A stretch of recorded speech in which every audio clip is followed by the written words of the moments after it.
17 जनवरी 2023 को सुबह को 7:11 पर सूर्य करेंगे कन्या राशि में प्रवेश। अब इससे क्या इफ़ेक्ट होंगे राशियों पर? देखिए, इससे 4 राशियों को होगा बहुत ज़्यादा लाभ और बाकी की राशियों को थोड़ा सा सम्मान कम मिलेगा और थोड़ा सा उन्हें जो है सब्र करना, वेट करना पड़ेगा अगले मंथ के लिए, क्योंकि 1 महीने के लिए ये गोचर होता है। अब 1 महीने के लिए अब कन्या राशि में आएंगे सूर्य जी, क्योंकि सूर्य है सारे ग्रहों का राजा। जब ये परिवर्तन करता है 1 महीने के लिए, उन राशियों को बहुत अधिकतर लाभ होता है। ये राशियां हैं, नंबर 1 मेष राशि, नंबर 2 कर्क राशि, नंबर 3 कन्या राशि, नंबर 4 तुला राशि और नंबर 5 सिंह राशि। इन राशियों को होगा लाभ, बाकी की राशियों को करना पड़ेगा वेट। अब देखिए, बात सुनिए। अब सूर्य है ग्रहों का राजा। सूर्य जब आता है किसी गोचर में ट्रांजिट करता है तो इससे क्या इफ़ेक्ट पड़ते हैं? इससे बहुत ज़्यादा इफ़ेक्ट पड़ते हैं। 1 महीने के लिए अगर सूर्य अच्छा है तो जीवन में 1 महीने में उसे वो शक्ति प्रदान मिल जाती है उस जातक को। वो जातक उस आयाम को छू लेता है अचानक से कि सोच भी नहीं सकता इंसान, कि जातक सोच भी नहीं सकता कहाँ से कहाँ पहुँच गया। रातों रात जैसे लोग सुपरस्टार बनते हैं, उनको सूर्य की भी हेल्प होती है। सूर्य, देखिए, सूर्य कुछ घरों में बहुत अच्छा होता है, 10th हाउस में सूर्य बहुत अच्छा होता है।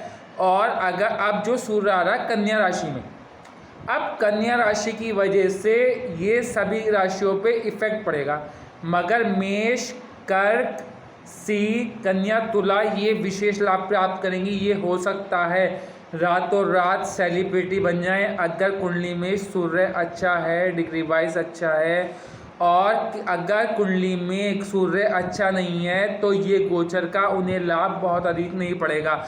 अन्यथा लाभ तभी पड़ेगा जब ये गोचर में भी अच्छा हो और इस टाइम आपकी मेन कुंडली में भी अच्छा हो। अब मान लो सूर्य किसी की कुंडली में बैठकर किसी ग्रह, दूसरे ग्रह को अस्त कर रहा हो, तो इस गोचर का लाभ उसको बिल्कुल नहीं मिलेगा।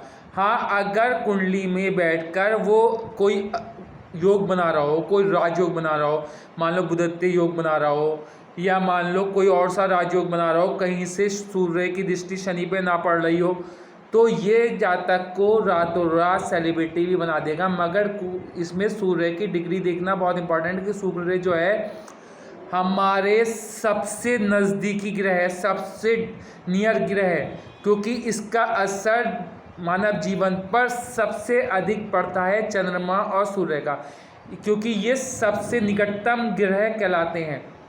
इसीलिए जब इसका गोचर होता है तो बहुत लाभ होता है। अगर कुंडली में किसी के सूर्य अच्छा बैठा हो और कोई योग बना रहा हो, राजयोग बना रहा हो और शनि से उसकी कोई गलत संबंध ना हो, अगर तात्कालिक मित्र में जो मित्रता है तो ठीक है। अगर तात्कालिक मित्रता में, तालिका में मित्रता नहीं है तो शनि के साथ संबंध नहीं होना चाहिए, क्योंकि शनि का ये पिता है।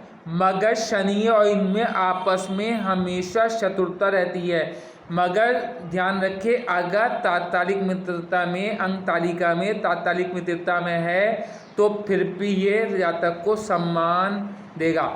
हाँ, अगर जातक की कुंडली में ये अच्छा बैठा है, डिग्री वाइज अच्छा बैठा है और कोई राजयोग बना रहा है, कोई ग्रह को अस्त नहीं कर रहा है, किसी गलत ग्रह सूर्य की राहु से या केतु से कंजक्शन नहीं है, तो ये जातक को सरकारी नौकरी दे देगा।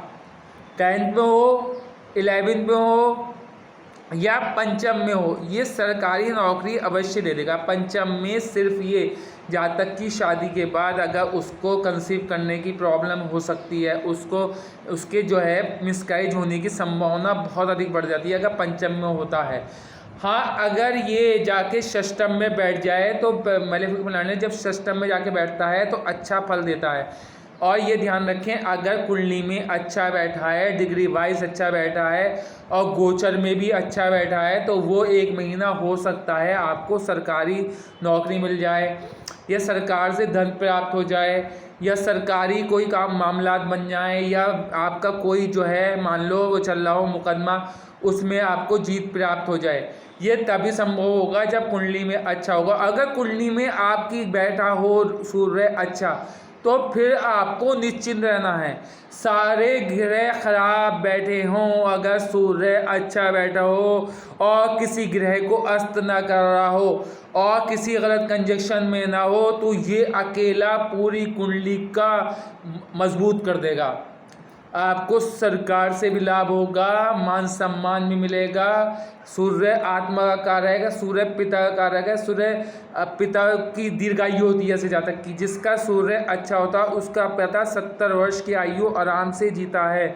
70 वर्ष की आयु में ये जातक भी सारे शौक पूरे करके इस संसार से जाता है, लग्जरी गाड़ियाँ लेके लग्जरी गाड़ियों में घूमता है। सारे 70 वर्ष की आयु में सारे सारे सारे के सारे वो जो जितने वो होते हैं लग्जरी चीज़ें और सारे ऐशो आराम जी के जाता है।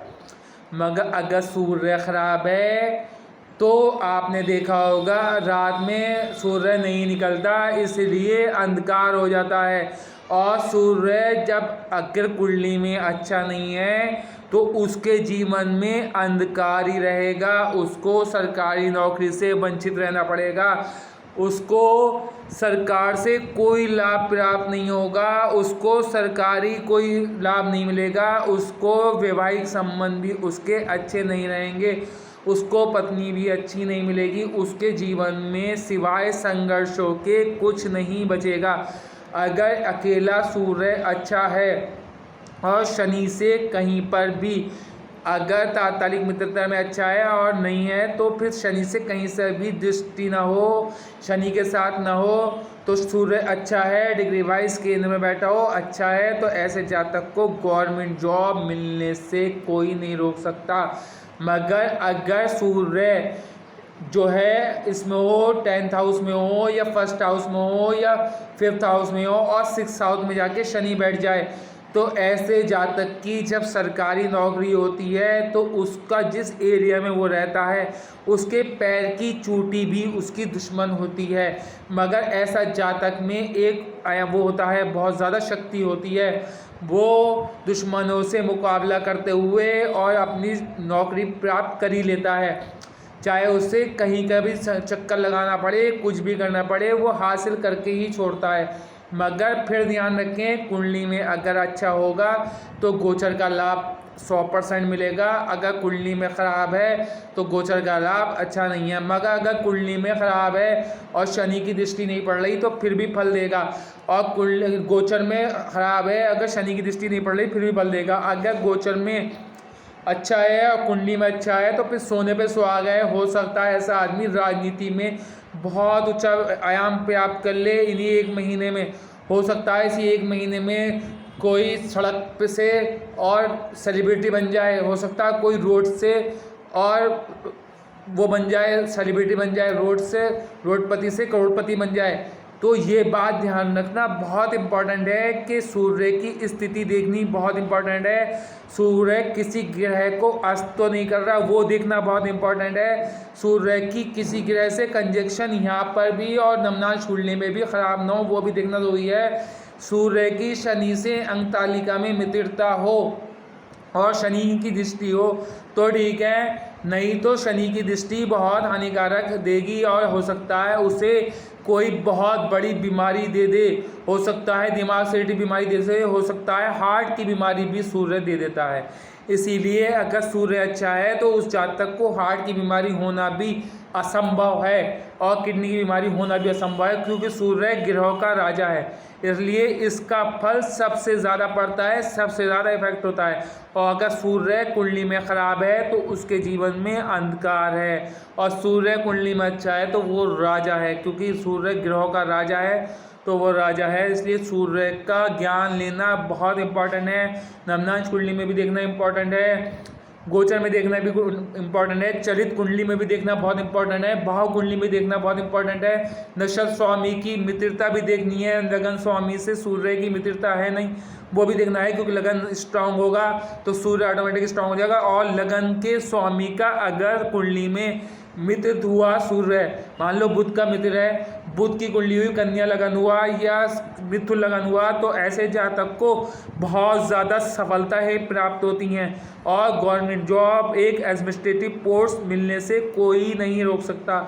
अगर आप भी चाहते हैं कि आपका गोचर में सूर्य कहाँ जा रहा है और आपकी कुंडली में कहाँ है, आपकी नवनाश कुंडली में क्या स्थिति है, आपकी भाव कुंडली में क्या स्थिति है, आपकी चलित कुंडली में क्या स्थिति है, आपके गोचर में क्या कंजक्शन तो नहीं बन रहा, कहीं से शनि की दृष्टि तो नहीं पड़ रही या कुंडली में कहीं से दृष्टि तो नहीं पड़ रही, तो आप मुझसे कुंडली का एनालिसिस करा सकते हैं।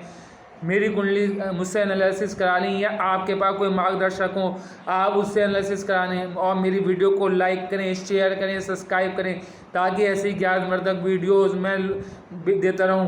धन्यवाद। और मेरी वीडियो को फैलाएं, कृपया करके मेरे सब्सक्राइबरों को बढ़ाएं और मेरे व्यूवर्स को बढ़ाएं। धन्यवाद।